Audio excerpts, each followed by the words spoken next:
Welcome to another episode of the Empowered Plates, Empowered Lives podcast. I am your host, the Healthy Habits and Lifestyle Coach. I help those with endometriosis and polycystic ovarian syndrome reduce chronic pain, eliminate stress, and minimize irregular or heavy periods. Y'all, thanks for coming to vibe with me. Guess what? We got a special one in the building, Dr. Dance, also my Sarah. I'm rocking the yellow. She's going to tell you about her journey of strength with endometriosis and this thing that creeped up after she had her endo surgery. All right.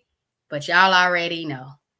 Before we dive into this episode, vibe with me, y'all. Welcome to the Empowered Plates, Empowered Lives podcast.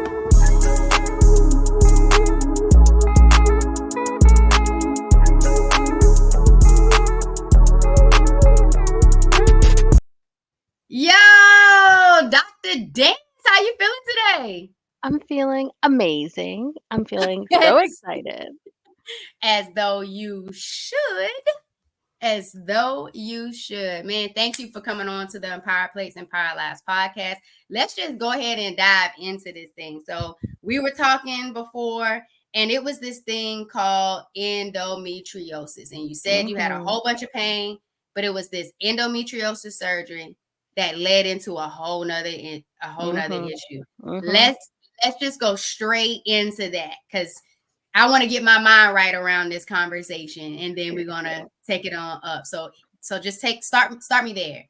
So I'll say, because we could talk about this forever. Anybody who has endometriosis could talk about their story forever.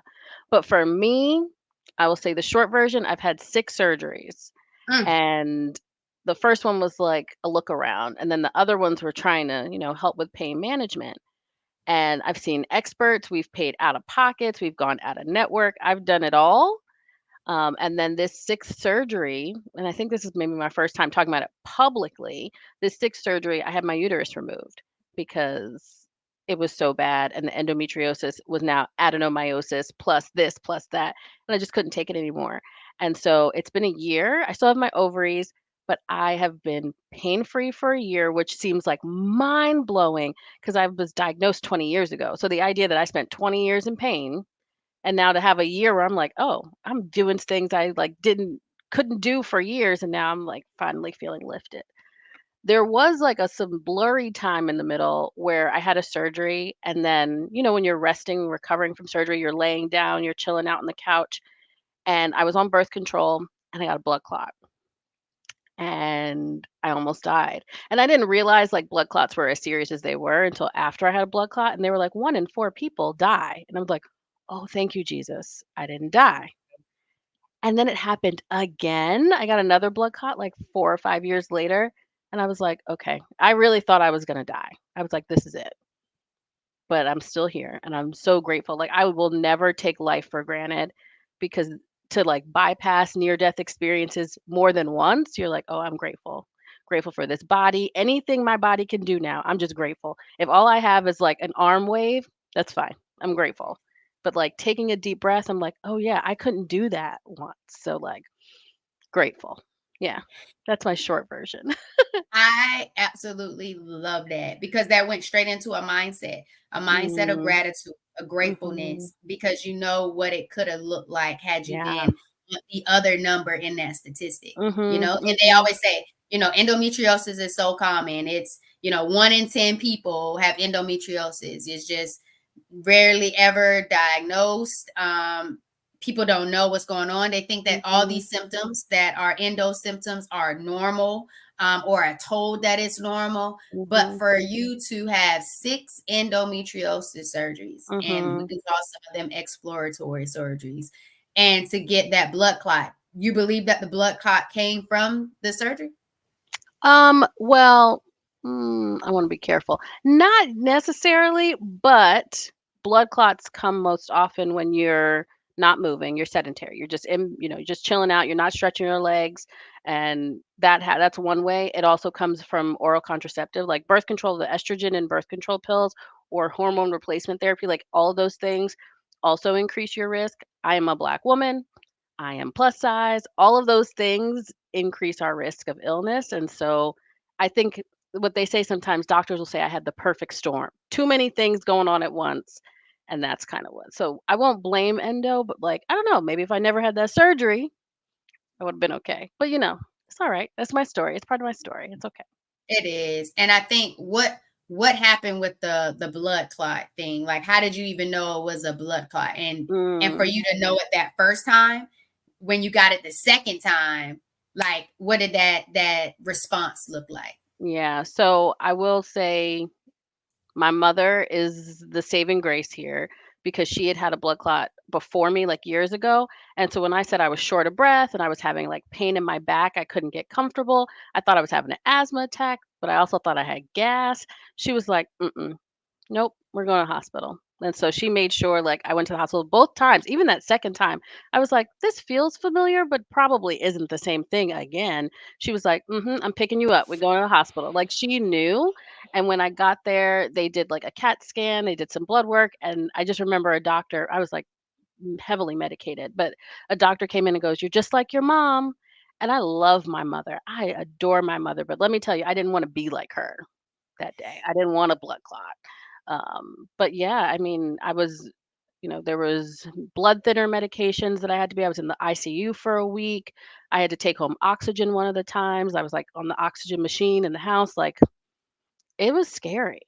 It was really It scary. sounds scary. And at what age were you I was during in this time? my Not that age matters, but Oh, no, still. I think it does because I was 21 and 25, and I think when Mm, we're in our baby. 20s and when you're young, you're like, "I'm invincible," right? Mm. Or with some of us, especially with endo, you've been on birth control for 10 years at that point or 15 years at that point, so you're like, "No, I'm invincible." You're not invincible. That was the scary part, like, being so And I young like and that thinking, you "Good." I like that you hit that, and you said that you think at that age you're invincible, because in reality you do think you're invincible. You're young, you can go wherever, do whatever, eat whatever, Mhm. drink whatever, smoke whatever, like Yeah. you any of that, and you feel like, well, Mhm. I'm vibrant, I'm young enough, I can bounce back. Like, I'm not at the age where I have to be mindful of Right. what I'm doing or really take, Mhm. care of my body the way I Mhm. should. And I hate that. I don't know where that came from. Sorry, Dance. I don't know where that came from for us to think that in that, because did it for the most part, like, you thugging it out, you just living life like it's as Mhm. if you really don't know any better. And Mhm. then it's like, once you start getting into your 30s, people always say, oh, and that's when your body starts breaking down. No, I think that's when Mhm. your body is like talking louder now because Yes. you weren't trying to hear it, Yes. in your Mhm. 20s. Mhm. And I think that's where it kind of came from. Mhm. But I can only imagine. I feel like like I was thinking any age would make you be like, oh my goodness, an oxygen mask, Mhm. a tank, having to barely Mhm. move.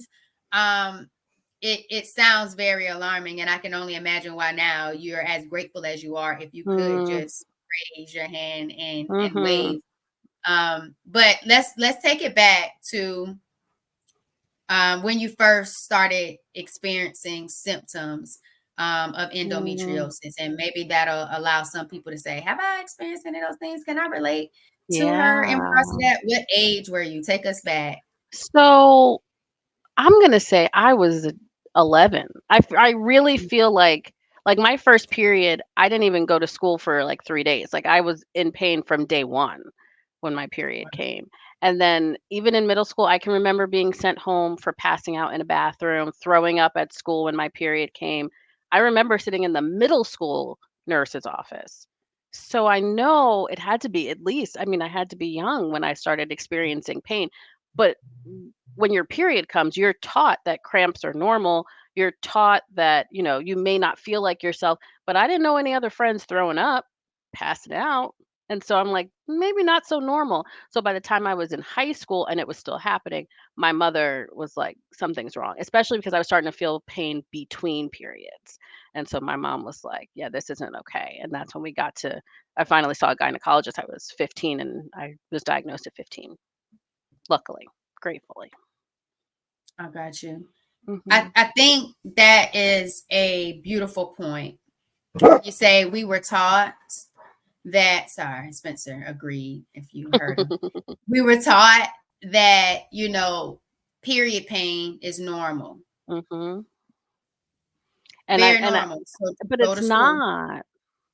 at all. And I didn't know that until I got endometriosis. And they say, oh, Yeah. well, painful periods is a sign. Well, if it's the only period I've ever had, how do I know that it's How an would I abnormal know? sign? How would I know that this was something like I should have said something Mhm. about beforehand? Like Mhm. I had no idea. But painful periods, and then like you said, like pain even when your period is not there, Mhm. that too. And you're thinking, some people think, oh, well, my period is about to come on, so now I'm having cramps the week before, and it's Mm. like the week before, the week of, after. You got Mhm. that's 3 weeks out. All month, you just down for the Literally, count. that's what I'm saying. That part. And Yeah. I was just talking to my mom about this on our mukbang, and I was reminding her, I was like, "Ma, do you remember when I came home sick from school and I thought it was food poisoning? Like I thought it was from me eating lasagna, Mm. in middle school." And I thought it was sixth grade. I thought it was sixth grade. She said it was seventh grade. She was thinking it was seventh grade. I was thinking it was sixth grade. And she was like, I remember that. I was like, but nobody else got sick at school. So it went like this big Mhm. out thing. And I had no Mhm. idea to relate it to my menstrual cycle or anything like that. So it's like, for me, it was as far back as sixth grade, Mhm. possibly seventh grade, Mhm. for even seeing those first few signs. And moving into my own journey in 2019, again, the first time I had it, I thought it was food poisoning again. Again, I'm thinking Mm. food poisoning because, like, Mhm. ain't nothing else wrong with me. Maybe it's just something that I ate, not thinking about the power that food plays, but just something that I ate didn't sit well with me, Mhm. not associating it with my menstrual cycle. Because as we know, endometriosis isn't just a menstrual cycle thing, it's a whole No, body it's a whole body thing. thing. I told But somebody, if that's I just can where most have a people see it. yeah, I was like, if I can have a GI problem, if anything comes with a GI issue, it's happening to this body. Like I had COVID. I was thrown up for days. Just in the back. Like everyone was like, why were you thrown? I don't know. This body does what she wants to do. And so like if there is a possibility of some non-menstrual symptom, it can happen. You can even like I mean migraines, like I always had headaches and migraines. I remember my mom taking me to the doctor in like 6th grade and I was like, yeah, but that's not related to my period. But it could be, and it could very much be a part of your endometriosis experience in your body. You just I think this disease, and I think you're just saying it, like, forces us to listen and pay attention to every single thing from head to toe. I feel like if it wasn't for endometriosis, I wouldn't be as aware of my body and in control and prioritizing my health as I am today. And I Mhm, feel like because of that, I know the importance of healthy habits and lifestyle mhm, changes and knowing how to the mind body connecting. And I mhm, think I cannot look back and be an old version of myself anymore. Like I have to mhm, continue to live this empowered life and to empower others because we can feel so much better once we really get in tune with our body and figure out how to align and heal and get on that healing journey because healing yeah, never stops, you mhm. know? But 15, you go and you get diagnosed as soon as you see that. Did that doctor know, that pediatrician know about endometriosis? Were they aware, educated? Yeah, that's funny. No. I mean, and I also I'm respectful to the fact that, like, this was 20 years ago, right? So, mid 2000 early 2000s, we're just not it wasn't a thing yet. Like endometriosis was discovered years ago, but the idea that like a 15-year-old little black girl was like coming to me with these symptoms probably was not on the radar. So I went through a number of doctors. I mean, pediatrician says stomach flu, emergency room says ovarian cyst ruptured. Then I get to this gynecologist and she's like, this isn't what my mom's telling her. I think it's this. Like my mom's pointing in a book. I think it's this, and the doctor didn't want to believe her, but she still did the exploratory surgery, which, I'm grateful for that. And she was like, Mom, you were right. Listen, if you don't get anything from this, just know my mom is right often. And listen, she is often right. I am not, listen, I will not doubt my mother. I would put money on what she says usually. So, yeah, so it really was endo. And the doctor's like, I don't know what to do for this besides give you birth control. So I had to look for other doctors and eventually, because I was 15, found a specialist out of Children's Hospital in Philadelphia. and I still see him to this day. He's not a children's anymore. He's a grown-up doctor, thank you. Thank God. But, I still see him. He was the one who, like, really listened to me, really listened to my mom, and really took care of me. So he's done, I think, 3 or 4 of my surgeries out of the 6. The other 2 were specialists. Okay. That Mhm. sounds good. I love it. Mhm. Man, I'm so glad that your mom was as a great advocate for you. How did she even know? And like, does she have a medical background? Like, how did she know in this book that she was suspecting that it was endometriosis? Like, Yeah, no, she didn't know. That's the thing. My mother has no medical background, but we have a stack of books. They're called Our Bodies Ourselves. There's many editions of it. I actually sit on one of their expert panels for menstruation. And so I love Our Bodies Ourselves. I will advocate for this book because it's literally just cover to cover anything like if you have a rash, you can look it up. If you have the itch, you can look it up. If you have pain, you can look it up. And if you think you're pregnant, everything is in this book. And I love that. And so we always had those in my house. And that's how she found it. I mean, I'm just grateful. right. I And love I it. but I Would let me it be clear. I recognize the privilege in being 15 and having a mom who will advocate for you and also being diagnosed at 15. That's not common in endometriosis life. People will wait 10 years plus to get a clear diagnosis because of the gaslighting in the medical system, because people just don't understand how to like verbally explain some of their symptoms and the medical providers aren't listening. I know that I was privileged to be diagnosed as a teenager. I don't pretend that I was just like lucky. No, that was a privilege. It really was.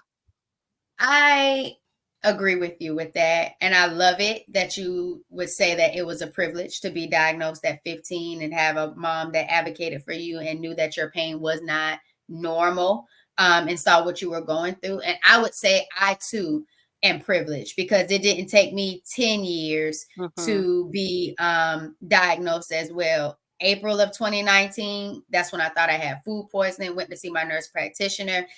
I was in a high stressful job, high stressful relationship. So stress was definitely there. And maybe it was just like, okay, well, it's possibly, stress related. Didn't think anything about it being with my period. When that same type of pain, nausea, debilitating pain, could barely move, happened in August. Like that was April. Now we're in August. It was, you need to go to the emergency room. You need to get imaging. We need to see what's really going on in there. Like that's the Mhm. type of flow it was. And that in going to the emergency room, saying my nurse practitioner said I needed to come here. We needed imaging. We didn't know what was going on. I also came with a script that said, Mm. this is why I'm coming. So now you're not just looking at me as someone who is a Black female saying she's in pain, maybe just Mhm. wanting drugs, Mhm. maybe having a psychiatric problem. No, I'm coming here telling you this is where my medical professional sent me. This is Mhm. what she's saying I need to get done. I'm in pain. Let's go. And they Yeah. did like the CT scan or ultrasound, and they saw this large mass on my right ovary. Mm. And so they wanted to admit me, but I was like, okay, first you call it a mass, you call it a cyst. I don't Mm. know what's going on now. The first thing I've come to my mind is cancer. Now I'm getting Mhm. scared. I'm shocked because I wasn't expecting, Mhm. this.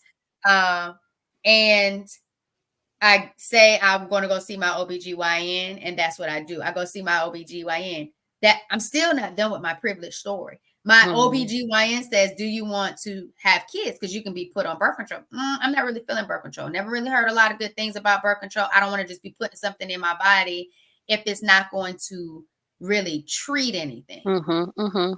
And so she was like, okay, well, we could have the surgery to really figure out if this really is endometriosis. That's what I'm suspecting. I can send you to my husband, Hmm. who's an excision specialist, really good at what he does. Wow. Girl, go to the fertility clinic. She referred me out to her husband. So I went from one Dr. Fox to another Dr. Fox. And he was really good. I asked him, you know how we are, we're Saras. I asked the OBGYN Sarah in the area if she knew him. She said he was Mm. really good. It's his time, he's thorough. So now I'm able to trust this man with my body. I'm able to trust him with my care. Rock through that way. He goes in. What he thought was going to take 1 hour took 4 hours, and I had stage 4 endometriosis. to very debilitating pains happening April of 2019, in August 2019. By March 2020, right before they shut down, no more surgeries because of the pandemic, I have my surgery and I'm stage 4 endometriosis. When I had to wrap my mind around all of that, with adenomyosis on the left side as well. PCOS was diagnosed again, thought facial hair just ran in my family. That was also another hormonal thing.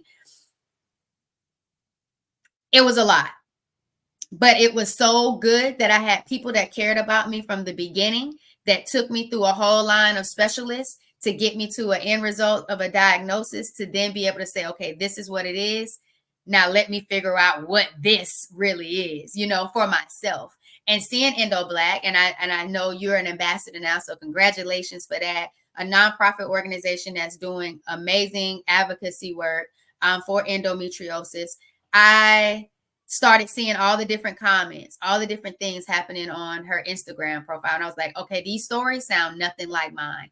And because of that, I realized how privileged I was. So when you recognize your privilege, I want to toss it right back, sis, and say, I have privilege too, because so many other people don't have the stories we have when it comes to getting an answer and then being able to take this newfound information and utilize it to move ourselves forward when it comes to how we want to heal. And that's where Four Vibrations even came from. So privilege to privilege, journey of strength to journey of strength. Like this, it don't look the same. It don't look the same hardly ever like anybody else. And so I appreciate you sharing that. And I hope somebody got something out of what we're saying, because it ain't easy to get that diagnosis, but it's for you to not give up, and for you to continue to advocate, and for you to have other people helping you advocate. So it doesn't look like you're a one-man show, whether it is your mom or a supportive, family member. So you get this endometriosis, Dr. Dance, and you're having these surgeries, and then you get this blood clot. What does life look like for you as a child with this endometriosis? And now we're getting into our early 20s. What does it look like having a chronic illness at such a young age? So, sorry, that was a quiet moment for the younger version, right? So I went to Spelman, and I remember when I was going to Spelman, they make you fill out like medical paperwork when you go to college, and you have to say like what's going on with you. And so Spelman is in the South in Georgia, with no AC in most of the freshman dorms. None of the freshman dorms have air conditioning except one. And you can only get in that one dorm if you are like an honor student, or you're part of like this other thing, or like my hall, you have a disability. And so I had to be able to identify my illness as a disability. And when I did, then I could work with the disability services office, and they gave me accommodations. So like, yes, you can have a refrigerator because you have to put your NuvaRing in the fridge, but like no one else could really have a fridge unless you had medication that required that. Or yeah, you can be late to class without penalty because it takes you a little longer to get there. Or if you miss class, you won't be penalized because you have those days. I took full advantage of the disability services office when I was in college. And I think that was the door opener for me to realize, like, oh, my life is different now. And I have to be a little bit more mindful in college. Like, I wasn't always drinking all the time, because sometimes like you want to have fun, but you can't even get out the door. And so like experiencing college as like a sick kid was difficult, but I really tried to make the best of it. But I will say the whole thing opened my mind to, what does a disability look like? It's not always what we think. It's not always wheelchairs. It's not always canes. It's not always braille. Sometimes it's just, you look great. You got on a full face of makeup. You got on heels and you can't move. You're just frozen in pain. That could be, that is my version of a disability. And I think I learned that at Spelman from my own experience. And now I still do disability work because I kind of like to amplify the stories of people, all different types of disabilities, especially the invisible ones, and endometriosis, invisible disability. And it is. And I'm going to get into that storytelling. But before we get into that. I love the fact that you talked about your resilience in college at Spelman and having to identify as a disability, giving yourself that grace, having other people give you that grace of being able to do the things that, you know, you really wanted to be able to do. So living with chronic conditions, of course, can be incredibly challenging. Could you just share some coping mechanisms or practices that have helped you maintain resilience and mental well-being? Because you're probably not the only person who had to go to college and navigate having a disability, navigating chronic pain. Can you give us some coping strategies or some insight on that? Love this question. So younger me, I was a dancer, still am a dancer. Let me be clear, because you and I are talking about this. We're still dancers, even though we're not dancing. But I did go back to dance recently, so I will say still a dancer.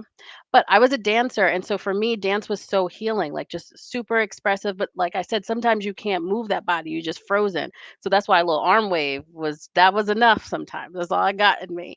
And so dance was really like the start to me healing the inner me's. And then after when I had the blood clot, I happened to be in my PhD program. My PhD is in mind body medicine. And so while I was in this PhD program, I get sick and I'm doing guided imagery. I'm doing deep breathing. I'm meditating. I'm doing yoga. I'm like, oh, I'm going to heal myself. Yes, to the medication. Like, need the medication, can't have your blood clotting. Cool. But like the inner me, the parts of me that were sad because I couldn't do things, the parts of me that were doubting myself or just feeling really down often, we're going to heal that.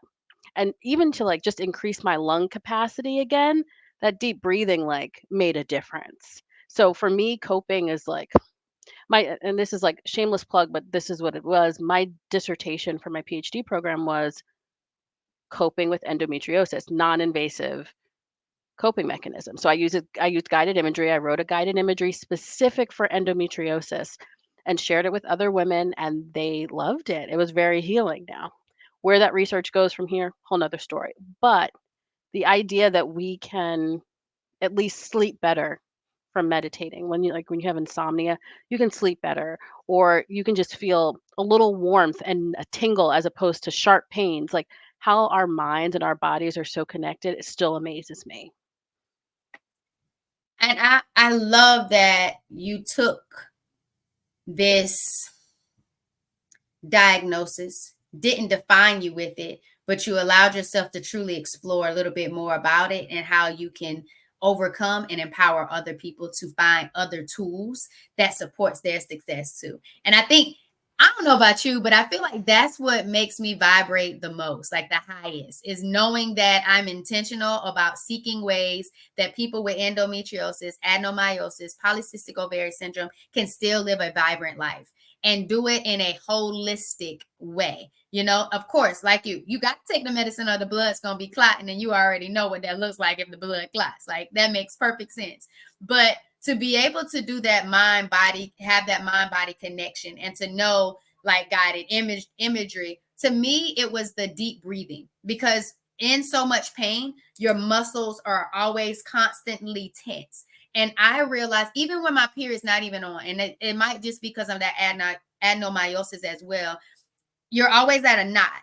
And it wasn't until I had my first few sessions with pelvic floor therapy and that, you know, and I was frustrated. I was telling my mom about it.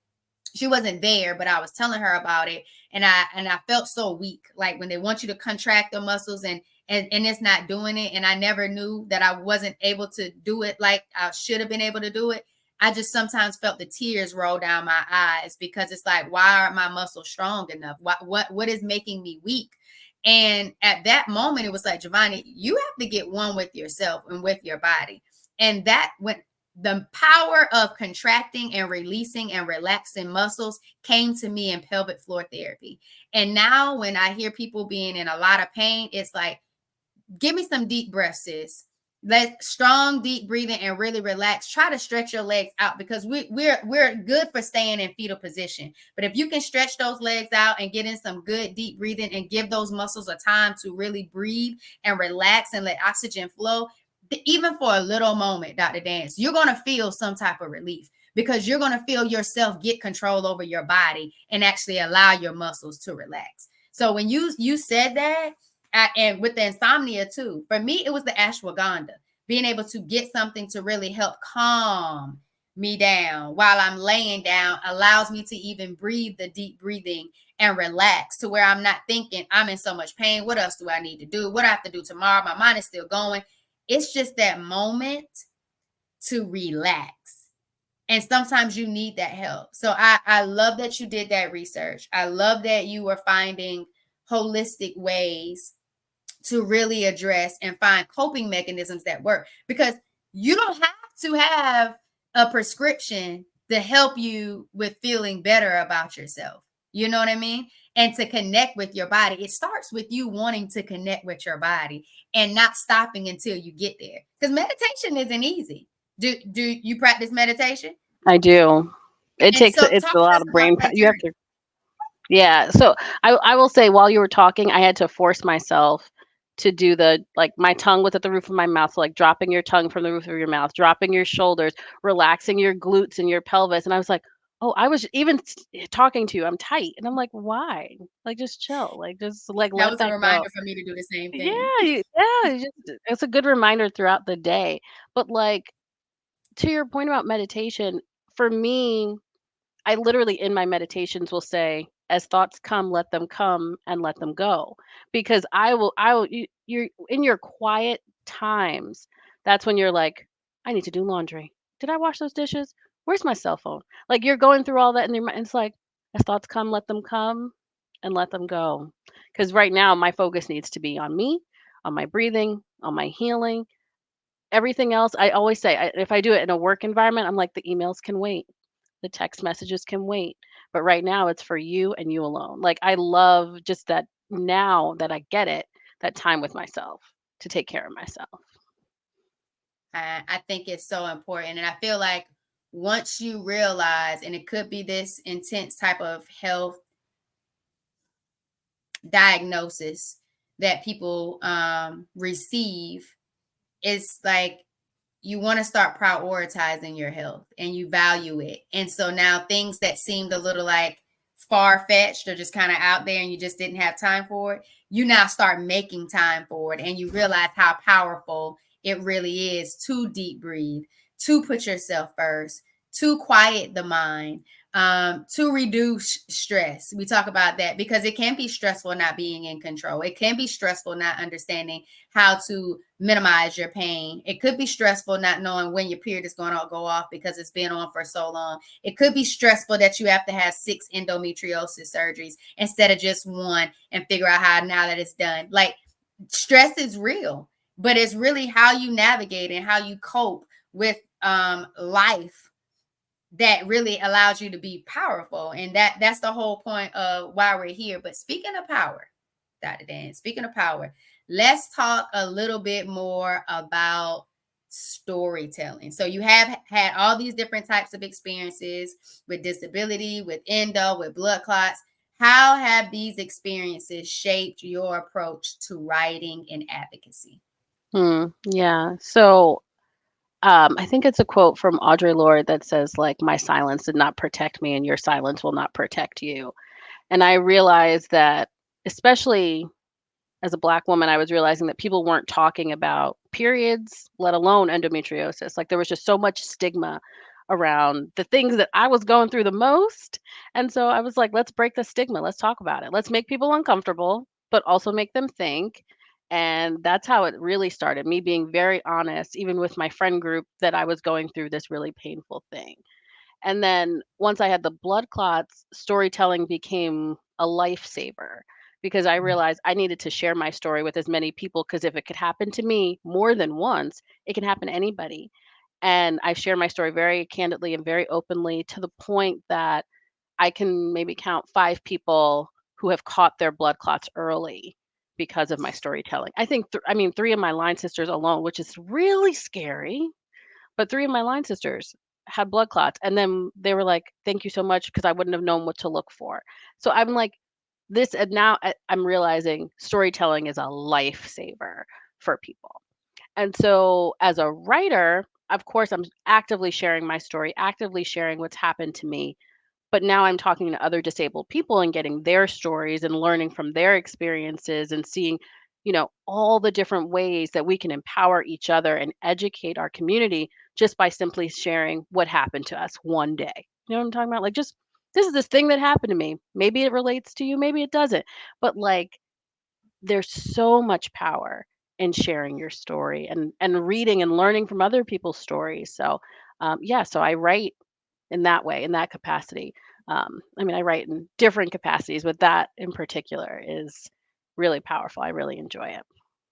I am so grateful that, like you said, storytelling became a lifesaver. And for five of your Alon sisters, like that right there is remarkable. And it touched me. And I think we talked about it before.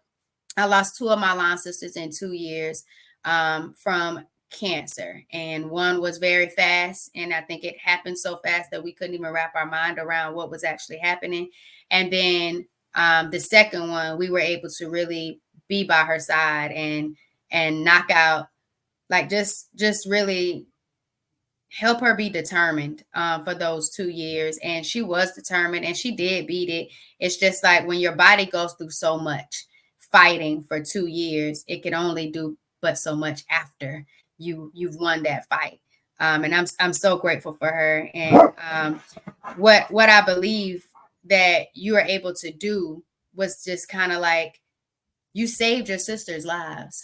And it's one thing to be a sister keeper, and it's another thing to be a sister lifesaver. And for you to have the strength, the courage, and the boldness to write your story, tell your story, and not stop, I think that's a beautiful thing for you in regards to life's purpose. And that's a whole nother level of determination. And I hope you know how powerful you are. So even when you say, I'm just grateful I can raise my hand, you're raising a hand with five fingers, and that's five lives that you knew that you saved, not just someone who randomly got a book, of yours and you saved their life. No, these are people you love and care about, and they loved and care about you to where they were able to receive what you had to say and apply it. And that right there, Sarah Dance, in all honesty, I don't know if this podcast has the power to save lives. I hope it does. That's the whole reason why we bring these journeys of strengths episodes here to the space. But whether someone's listening to this episode this year in 2024 or 10 years from now, who knows the impact that we have, the fact that we're visible, the fact that we're vocal, the fact that we've gone through something and we didn't allow it to silence us. You just spoke on that. Silence is a big thing. It's a huge way of communicating with people, but that silence has a way of really possibly wreaking havoc. But let's talk about this book. So we got this book, The Dearest One. What inspired you to write it, and what message do you hope it conveys to young readers and their families? So yeah, I wrote a children's book, Dearest One, and it is a love letter from a grandparent to a little one. And specifically, it's a love letter from my grandmother to me. So I am the little one in this story.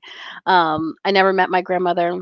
She died of cancer at 34. And my mom was 15. And so I learned about my grandmother through my mom, what she was willing to share these bits and pieces over time. And I said, "Well, I just wonder what would she have said to me? What advice would she have for me?" And so the book really goes through 12 words of wisdom. And I mean, they're beautiful, like find music in the quiet, and dance is our body's way of sharing a story, or turn your face to the sun and just like really soak up the energy that's coming from the sun. There's just some really beautiful I mean, I wrote it, so of course I think it's beautiful, but um messages that I would have loved to hear from her. And so I hope that when people read this book, I mean, a lot of the people that I work with when it comes to this book, it's surrounding grief and children who've Mm. lost grandparents or parents, or, a parent, they're in foster care, or their parents in the military, different ways that we're separated and wish we could hear these messages. And I love that. But I think for me, it's just been so nice and beautiful to connect with the grandmother I didn't get to meet. So I will say, as a adult writer as well, I'm still writing to her, and so there's an adult version of this book that does not really exist yet. But I mean, it exists. It's a manuscript. I'm looking at it. It's a little thick piece of stack of paper next to me. But it isn't published yet, but it's us journaling, me and my grandmother journaling to one another through those last 2 years of her life. So her from 32 to 34 and me 32 to 34 and what was going on in our lives during that time, and I've never felt closer to her than I do now. Writing has I, really bridged some ancestral gaps for me. I love that. I was just writing that down. And that's beautiful. I love that you're taking that 32 to 34 age gap, which was the last 2 years of hers, and you're taking it on what's going on in your life between those ages of 32 and 34. But it's that power of journaling. And we've talked about it before on the podcast with different people, and journaling looks different. Like I told you earlier about one of my line sisters. So, the mental health homegirl, Mateo, came on, and when it was my line sister, Tranquility, her birthday, she told me to write a letter to her. And I've never wrote a letter to someone who was physically no longer here. And so that was a therapeutic session that I went through, and I wasn't ready for it. I didn't know what I was going to expect, but I was so grateful that I did it. I did feel better after doing it. And when she came on the podcast a few months after that, she was just like, energy never dies. And to me, it sounds so dope that you've never met your grandmother, but her energy is so vibrant in your life that you wrote a children's book about it. Now you're writing an adult version of this book, and you're being intentional about writing between the ages of 32 and 34 for what life could have been like with her, but what it really is for you and what it means to you. Connecting with your grandmother in this way is so beautiful. And I've never heard anyone do anything like this before. I want to say what led you to doing this, but most importantly, how did the act of journaling become so powerful? But that's the way that you're carrying out this book. Yeah. So I remember my first journal was, when you're little and you have like a diary with a lock on it. But my first one came through therapy. My family went through something pretty traumatic, and my therapist was like, she's 10, let her journal it out, let her write in a diary. And in those journals, I was writing poetry and I was, just whatever, 10-year-olds think about. But I realized that feeling, that skill, I guess, continued, that coping mechanism kind of continued for me into adult life. And so I think when I'm journaling now as an adult, it's letters. I don't know why. It's always letters, and letters to whoever, letters to myself. But I love just a letter, even if it's a prayer and I'm praying to the divine. I'm writing it, and the idea of like writing a letter to God like that. I mean, that just makes me feel. It's just like so casual, but also really intimate. Because like, how many people are handwriting anything often, especially like mailing something? I love a handwritten card. I love writing letters, and I love that, and I think that it's just another way of healing and really just taking your time. It charges you to just focus in on something and block out the rest, and I really love that. I love it. I think that's so dope. And I like that too. When you say journaling for you is just letter writing. And I think journaling is very much so powerful. It's reflective, but it's allowing you to hear you and allowing you to show up to you in paper, on paper, and to kind of see you for you. And a lot of times I think people see themselves through other people. They see themselves in the ways that they think society views them or how they want to be viewed by other people. A lot of times, I believe people are just, I don't want to say afraid, but people are really hesitant with just really seeing themselves for who they are through their own eyes and getting real with themselves. And I feel like when you're able to do that, that's when your true healing journey can start, because now you're starting with yourself to help yourself, whether that's stuff in the past or ways that you're moving forward. And I think that type of awareness is key. But you talked about grief. So, as an advocate for disabilities and grief, what are the most significant barriers that you see that are affecting, our communities these days, and how do you address these through your advocacy?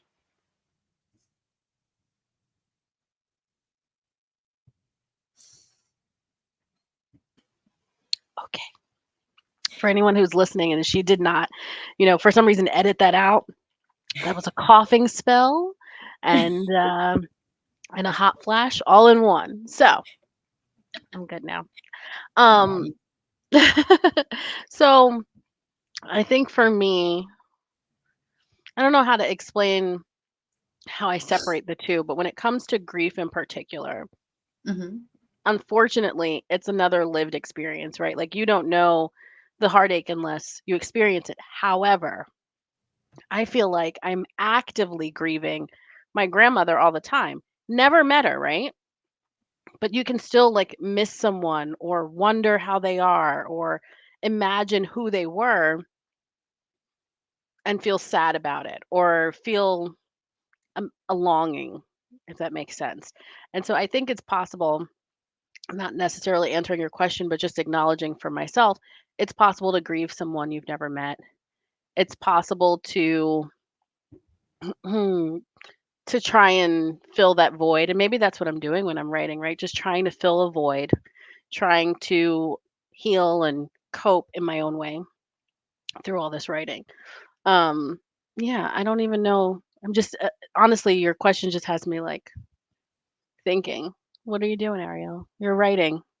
I don't know what else to do. Like, how else would I connect with her? I mean, I can talk to her, but like, if I have the skill to write, if I have the skill to whatever, insert whatever your skill is, using it for healing is one part, but using it for storytelling and helping someone else and encouraging someone else. So maybe that's all I'm doing. I'm just healing and hoping that someone, catches it as I go. I don't know. And what do you see are those most of significant barriers to affecting our communities in regards to disability and grief? Because you go out and you speak, you read your Yeah. book to kids, and we talked about how kids are able to just have that conversation about grief. What barriers do you see us having when we're dealing with disabilities, when we're dealing with grief? Because you're an advocate for both, you know? I think it's a little bit about stigma, which I like talked about earlier, is that we're not talking and we're not sharing stories, in our communities and in our families. It took, I mean, again, my grandmother died, my mom was 15. It's taking until now at 35 for me to like pull these stories out of her. And even, I mean, not like deep things like, yeah, she put ketchup in her potato salad. I mean, random things, but like it's taken years to get this out. And so we're not talking about it. We're dealing with all these things by ourselves, thinking we have to do things by ourselves when we don't. And so I think really breaking that stigma is the most important part. That's the biggest barrier. The silence is the barrier. But I think also, at least when it comes to disabilities, people feel like it doesn't apply to them.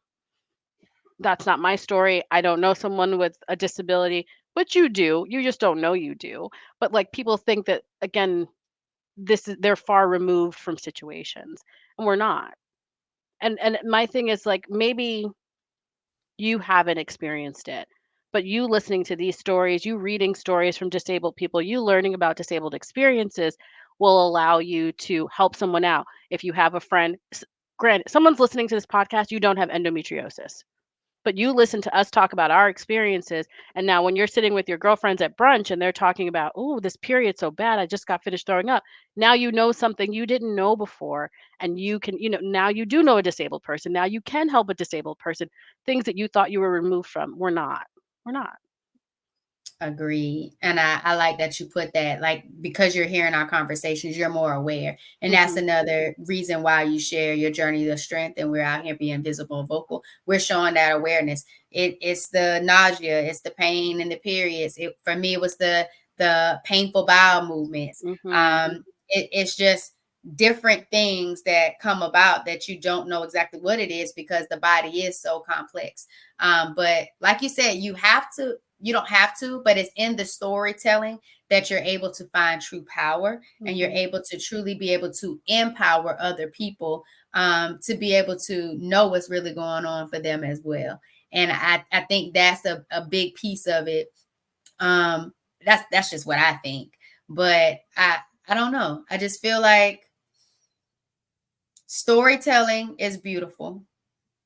Awareness is key, but being able to actually hear people out and show up for people and really soak up what they have to say and then look yourself in the face and just be like, who am I? What do I have going on? And what can I do about it? It's taking that power back. I don't know if you've seen a lot of people, Sarah Dance, that have been diagnosed with endometriosis. And I see it a lot and I hear it a lot.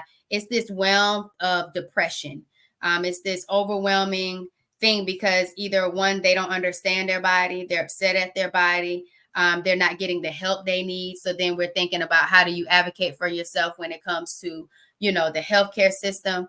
And not everyone's able to find that resilient spot, pivot when it comes to that mindset to where they don't stay stuck in that thought. You talked about it earlier when your meditation. I have the thought, I'm letting go of the thought. It's leaving me. A thought is just a thought. The thought that like you let that thought go.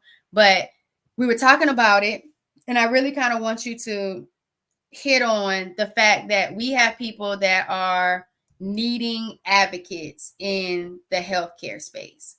And we need support systems.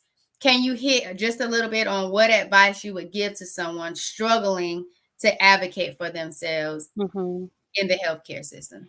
Yeah, no, that's really powerful, and really true and valid for a lot of people. I think earlier you mentioned endometriosis is a full body disease, right? So it's not just a gynecologist that we're seeing, it's not just that surgeon we're talking about. But for me, at least, it was therapy and it was, a chiropractor. There's a team of people who are helping to make this body, whole. And I think what happens is that some of those things, part of the sadness and the heaviness that comes with dealing with a chronic illness is the financial component. So like some of these things aren't covered or some of these things cost a little more, and if you want the right surgeon or these things are expensive.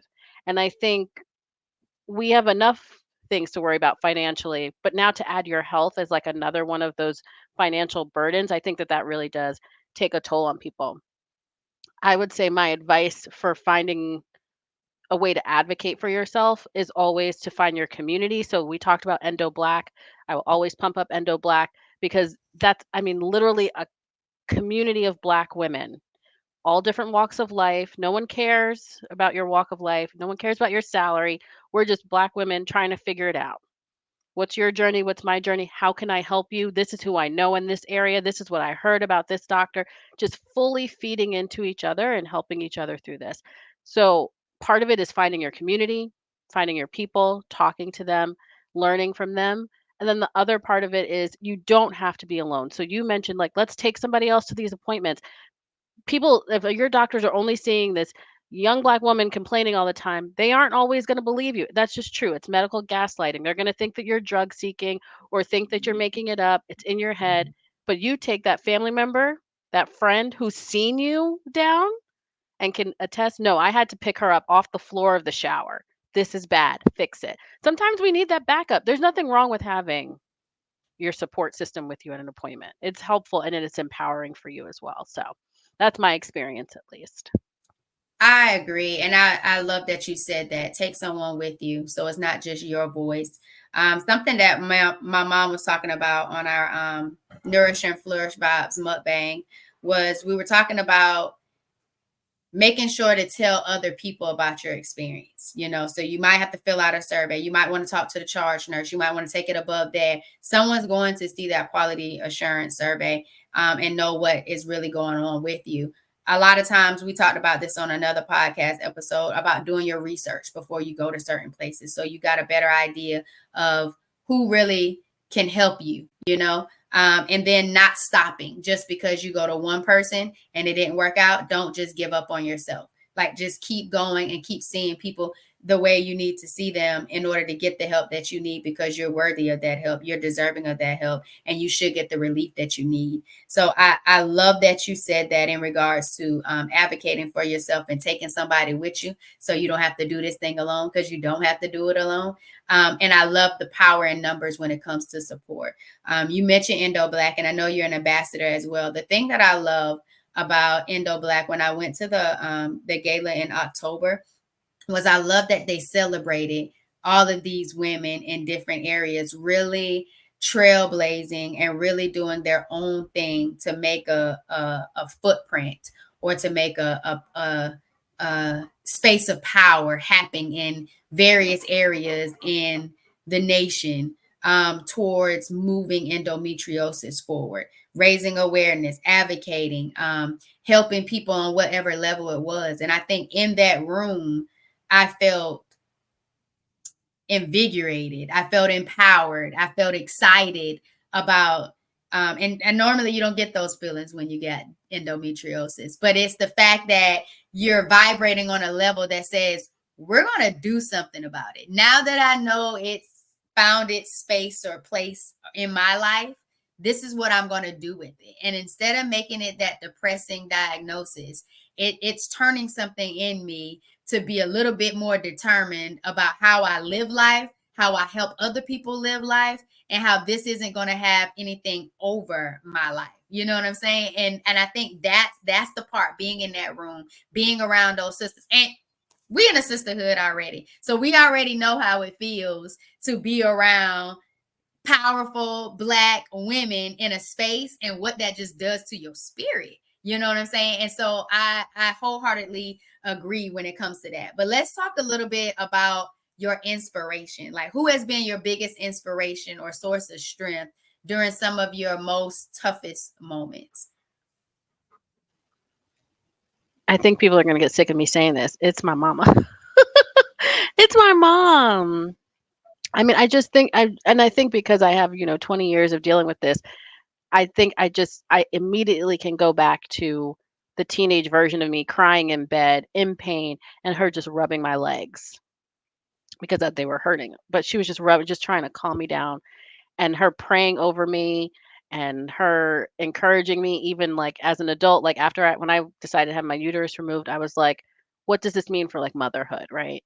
And my mom was like, encouraging me. She was like, "It's gonna be fine, whatever happens, you're fine." Like, I was so grateful. My mother really, I mean, from the beginning to now, she is still just holding me up. So I it's don't think mom. they'll get tired of it. I think it's a beautiful thing, to have your mom as that big advocate.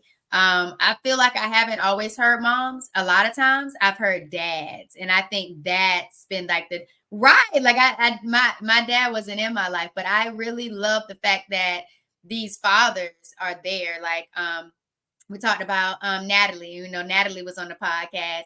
Yeah, and she talked about her dad just coming and laying with her in middle school in the middle of the floor and just comforting her. I have another friend who said her dad would sometimes have to pick her up and carry her to the emergency room almost every single month during her period when she was younger, because that pain was so debilitating. And it's just like being able to see these people of inspiration and support, just at the end of the day, as people who love you, it just hits differently when you're not sure about who you really are because of the way your body is treating you and what your body is going through at times. And so I just really wanted to know, because it could have been somebody totally different. It could have been the grandmother you never met that has been so instrumental in your life, because her energy and her spirit is something that you hold so dear to you that you even, journal with. And so it could have been your grandma. So I wouldn't get tired of the moms. But to give a little bit of insight to some of our listeners, what advice would you give them when it comes to dealing with that chronic pain? What actionable steps would you recommend they take to start transforming that pain into empowerment? Yeah. So I really love the idea of tracking your symptoms, tracking and things that you may not think of. I was nauseous. I had heartburn. My hip was burning. Random thing. Track your symptoms. There are apps for this, but sometimes people just like to journal them. And the reason why I think it feeds into your advocacy is because when you get to that doctor's appointment and they're like, tell me about your pain, it's not, you're not just saying generally, you're like, no, 15 times this month, I couldn't feel my toes. Like you can like go back, you got data, you got proof, you got numbers. And I think that that's really helpful for medical providers also to kind of see like, oh, this is severe. And it's not that you should have to track it to be taken seriously, but when you come with your information, you come with your medication list, you come with all the doctors you've seen before and how many surgeries and on what dates. They love it, and it makes getting your answers a little quicker, a lot easier. So that's like one of my I biggest things. I love love it. that. Track your stuff. I love it. And I wrote that down. That's a big one. I like that. Tracking your symptoms. Tracking your symptoms. And so you said you ended up choosing to get your a hysterectomy. And you said at the beginning of the episode that you haven't had pain in about a whole year. And you didn't even know what that even looked like because you were struggling with this for about 20 years. You were nervous about being a mom, and what does this look like for parentinghood and motherhood? What has come about that now? So, we actually ended up fostering. We're fostering a little one. He is 17 months now. And we're hoping that we get to adopt him. And again, if someone listens to this in 10 years, I may or may not have a baby. I don't know. But today, the past year since my surgery, um, motherhood has, found me. Parenthood has found us. So, yeah, it's a nice shift. It's unexpected surprise. I Yeah. love it. And I bet not only is it an unexpected surprise, but it's probably truly a blessing in your life. And I think that you went the foster the route, and I know so many people. We people with endometriosis, PCOS, we struggle times with fertility. We struggle with being able to really allow our womb to allow us to be that woman that we really want to be able to live out with some of our aspirations. Why the foster route and not 20K and IVF and try to go that way? What allowed you to be led in this direction of your Y- decision? Yeah. I mean, I think it's important to recognize that when you're diagnosed as a teenager, you hear from age 15, you're probably not going to be able to have kids. So Mm. I mean, I was conditioned to be like, oh, then I'm not having kids. Like that's just what I thought was my future. And then when I got married and we, talked about what our options were, things are expensive. It's like the easiest way to explain it. It's expensive to make a baby. It's expensive to adopt a baby privately. It's difficult. I mean, a full salary's you could right there and still no guarantee that you'll have a baby. Right? You could spend 5, 6 figures and not end up having the baby. That's terrifying. And applaud every person who has gone through that journey, especially if you come out on like the beautiful end of it and ended up starting your family. For us, fostering came a little bit with the fact that so after my grandmother died, my mom was taken in by the woman I was raised to know as my grandmother. And my grandmother has two biological children and I'm going to say a solid dozen children because she was just taking in kids. I mean, that was just how she was raised. For my wife, the same thing. Her grandmother was taking in kids. And so people we know as our aunts and uncles, we probably have no blood relation to at all, but we just learned how special it is to help children who need you. So fostering seemed natural after going through the cost analysis and also like the heart analysis. Fostering seemed really natural and has been a really beautiful experience. It's difficult. I'll tell you what, you have very little say. You were just background dancers in this child's story until you find out if you can adopt them. So it's not easy on the heart, but it's um it's beautiful. Yeah. I love that. And I think what's beautiful about it is each day your son has a loving family, and he doesn't have to look to the left or to the right and wonder if I'm being loved, if I'm being cared for. And I think that's what matters the most is every single day he gets to have a loving two mom household that is just grateful that he even exists. And I don't think you can take that away from anything. I think I mean my students were talking about we're reading a story, we're reading a book. I'm Not Your Perfect Mexican Daughter, and there's a character in the story that their dad was beating him because his dad didn't like the fact that he was gay. And so we were talking about how supportive families look like and how to just really be loved by your parents. And so when you said that, it's just like you can't, well, you can, but you can't beat out love. You know what I mean? Like Love is like at the utmost when it comes to like I would think a need and not just a want when it comes to a child. And when you love a child as a child, that child can really be great things in life because of that love that's been instilled. And so having them at such a young age and being able to be in such a loving home with people who understand that family knows no bloodline or blood ties, I can only imagine how great his life is going to be. And so, to one person to another, I just hope that you continue to remember how much your love really matters and how it's changing the world, and that motherhood still loves you.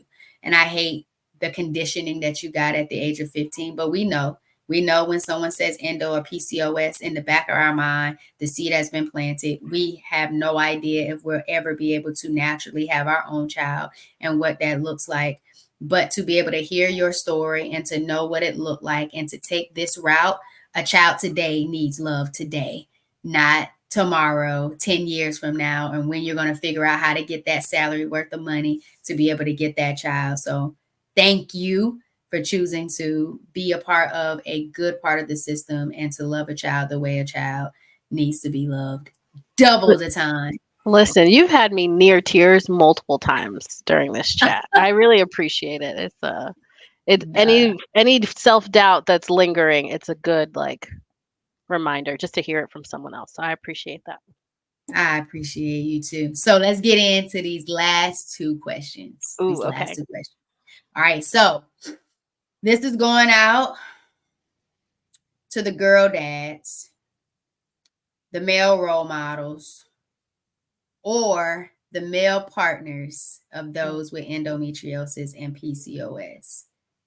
Give them some insight, some tips, some words of wisdom of how they could truly be a force of mm, support in this realm, mhm. because we're talking about periods and we're making it uncomfortable because dads aren't always in that conversation. So Take it I'm over, some of our dads. I'm also from a predominantly woman household. Me too. So my mom, my grandmother, my aunt, we were all in the house, but I also have my grandfather and my uncle in the house. And I'm gonna be honest, I barely remember them knowing what was going on with me. And I mean, I wish they did. I mean, my uncle like picked me up from school if he needed to, but he didn't ask any questions. And so I would say if you find out that a woman, a person in your life has endometriosis, um, do your own little research, or if they're trying to talk to you, even if it's really uncomfortable, you still got, listen, and learn, because I will say, like, when I was younger, the younger me dating, I told all my partners what was going on. And I'm hoping that some of those people were more sensitive to future partners, even if it was, they didn't have endometriosis, they just had period pain. But because I talked about it so much, you should know something. You should be a little bit more sensitive, a little bit more aware. And so, listening when people are telling you even the uncomfortable things, and then using that information in the future to support other people around you. I think that's like the easiest way to do it. Um, but I really love what you were saying about dads being advocates and um, really standing in. And unfortunately, sometimes in the medical profession, medical system, um, having a man stand there helps, which is like really unfortunate. But like having your backup be a man sometimes helps. I really hate to say it, but I mean, it's like if you go to get your car fixed or you want to buy a car, they're like, bring a man with you. I never understood it. I never did it, but I've seen it work for a lot of people. So, maybe that's your thing. Maybe you are the doctor driver and you're supportive of your family member going through something. I don't know. But, That's the first doctor driver I had. So men, be that driver. yeah. I like Yeah. it. Okay. So educate yourself. Okay. I like it. Be the doctor driver, because Maybe. sometimes just the fact that you're in their life, they might be more prone to listening because you're a man right Mm, here standing beside this young girl or this young woman that is struggling no. with chronic pain and need help and need support. So I like that. I feel Okay. weird saying that because none of this is my story. None of these things have No, happened, have worked for me. But But I you could saw it happen, and so yeah, it could help. Like yeah, that could really help somebody yeah, that's been going by themselves, not getting the answers, and can say, "Hey, I need you to pull up with me. This is what it is. This is what I've been going through. If you need to look some stuff up so you know what the drop in regards to, mhm, symptoms and whatever the things are that's going to help them take some action, I'm gonna need you to do this with me." And I think again that goes back to what you were talking about at the beginning of the conversation, having conversations, having talking to conversation. people, telling your story so they Mhm, understand what's going on so people can find ways to be supportive. And so mhm. the last question, if you can have a meal with anyone in the world, who would that historical figure be and what would y'all eat? Stop. It's gonna be my grandmother. She's not historical. She's historical for me. But if I had the chance and we're It sitting is down historical. and I want it to be something she cooked, I feel like that's bad. You invite somebody to dinner and then you're like, cook for me.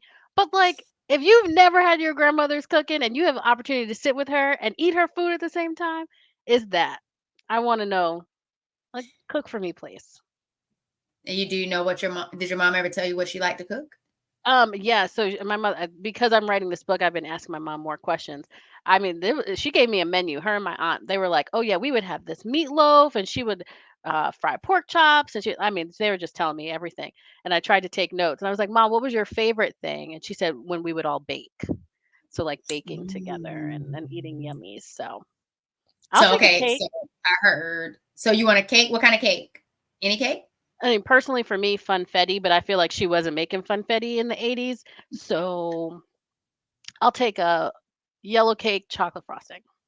Okay, yellow cake, chocolate frosting. Are you Mhm. doing the meatloaf and did you say pork chops? I'm more of a spaghetti. If she can give me like a nice spaghetti, that would be Okay, good. so I'm spaghetti. easy. Okay. I'm easy. I'm easy. So spaghetti, anything else with the spaghetti on your plate or just a plate of spaghetti? I mean, meatballs, a little side salad, a little garlic bread. I mean, if we're gonna do it, we should do it. There you go. Come on. You got to give me the whole Empire plate. You can't be on the Okay. Empire Plates and Power Lives podcast This and not is give the us the whole thing. plate. This is not the healthiest plate. This is just For the this healthy is the plate. I healing just plate. said, what would y'all eat? I didn't give you no rules. If your grandma's cooking, you never had your Yeah. grandma's cooking before. All Mm-mm. I said was a historical figure and what would y'all eat? Grandma can be historical. Yeah, she's Check. historical. We're having spaghetti and Check. meatballs, garlic bread, side salad, chocolate cake, and red Kool-Aid. This is not a real meal, but it is going to be a meal. Boom. Yes, That's what y'all are eating. that's what we're eating. And what you gonna say? Are you gonna say anything, or are you just gonna sit there and look at your grandma and take I'm it just all like this. in? I'm like, tell me all the stories. Yeah. Tell me things. Just talk to me, please. I'm not. I may not. I'm going to ask questions naturally, but I'm not. You don't need to know about me. You've been watching me for 35 years. I want to hear all about you. hmm I'm I ready. If you absolutely can't love it. I tell, kind of felt like that's what you would do because I would probably do the same thing. I would yeah. probably do the exact same thing, but hmm I love it. Okay, well, sorry, Dance. This has been an amazing conversation. Thank you for coming on to the Empower Place, Empower Lives podcast. Go ahead and tell everybody where they can find you. Let them know what offers you have. Oh, love that. So you can find me on Instagram or X, or formerly Twitter, at Dr. Dance Writes. So Dr. Dance, DANCE, like to dance, cha cha cha, Writes with the WRITES. And you can Instagram or Twitter, and then my website is drarielledance.com. And Yeah. you will see all of those things in the description of the video, her social media, as well as her website. Can anybody get the book? Ooh, yes. If you want to order Dearest One, it's really available. I mean, from Amazon to Barnes and Noble, online. So yeah, you can find it online. Connect with me. I'd love to know how people really enjoyed the book, or, any feedback you have, stories of your grandmas. Feel free. I love it. I love it. I thank you. Thank Thank you so you. much for coming on the podcast, sharing your journey of strength. It's a beautiful thing, and for you to have that resilient mindset Mm, and to not be silenced from someone with a journey of strength of endometriosis, then leading with blood clots, and then now saving lives through telling your story. This is it's beautiful. I hope you understand the purpose and the power that you have over your life, and just continue to know how you mhm, said privilege you are to be in a place to be your free self, Dr. Dan. So just continue to walk in that freedom, because the more you're free, the more you're going to be able to free others. And so thank you. Thank you. Thank you. Y'all. Thank y'all. You're welcome for coming and tuning in to another Empire Plates, Empire Lives podcast. If you are listening on a podcast distribution platform, do not forget to give the show a rating. And then also, if you're on YouTube and you're watching us visually, make sure you subscribe to the channel, hit that notification bell so you don't miss another episode. And if you're looking for a healthy habits and lifestyle coach, you're interested, go ahead and click that link. Let's get that process started. Complete the interest form and let's talk so we can vibe and see what's going on and how we can help you live a vibrant life using my M to the third degree empowerment healing formula. But y'all, that is it for today. We love you. We thank you. Stay empowered, but most importantly, stay within your power, because it's so, so, so needed. And it's your strength. It's your strength. So we love you. We thank you. Y'all, we out. Be easy. See you next episode.